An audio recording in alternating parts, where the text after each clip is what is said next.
or Singapore? In this area, in Singapore, definitely no. In Malaysia and Indonesia, they definitely set up their own manufacturing site. They will do the gamma irradiation by themselves because there are no policy restriction for that. Got it. Wait a second, I'm processing this. And what are the key drivers? Think on on insourcing of sterilization. So you've already mentioned that G&G and several other players in China would have their own ETO chambers.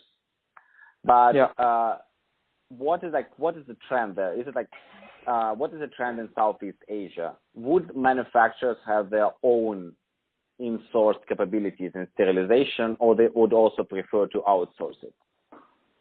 Okay, that's two different topics. For China, J&J and Bill Jackson want to maintain their manufacturing capabilities. But however, this is the request from central government because, in 2017, we have a horrible Tianjin explosion. We have that issues. So right now, ETO regarded as very dangerous chemicals.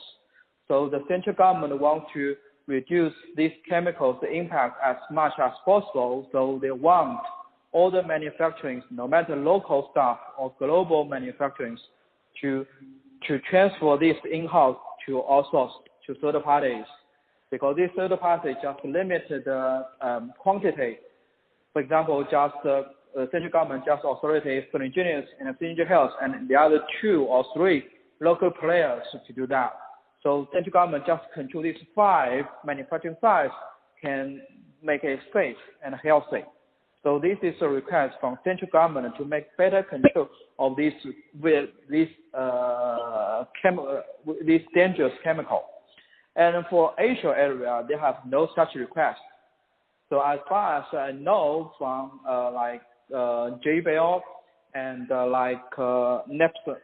Nipron and Plexus, they have their own manufacturing ETO sterilization capabilities by themselves. So the strategy from China manufacturing side from in-house to outsource, majority is contributed by the policy, not by the medical device manufacturers themselves. Got it.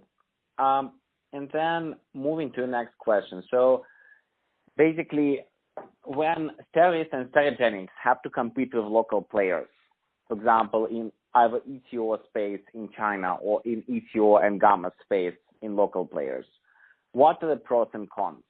Why local players still exist? What is the competition situation? Good. That's a good question. If you see to the analysis of these 2 global competitors, you will see that for Syngenius, because they are located in a free trade area, almost 95% of their customers are global manufacturers like Johnson & Johnson, Medtronic, Smith Nephew, Baum, and Diamond. Because their market is US, their market is Europe. They have export these products. So that's why global manufacturers choose Syngenius. Syngenius for approved supply, for approved vendor. And just less than 1% of sales revenue from Syngenius is contributed by local players, because that may be appointed by Medline, by Cardinal, because Syngenius is global approved supply for the big vendors, like big distributors like Cardinal, Medline, Owens Mirror. And for Syngenius Health, that's a different situation, because all the global manufacturing sites prefer Syngenius, Steris as the subcontractor for the products that's sold in China market, because they are not located in free trade area. If you send the product to Syngenius and then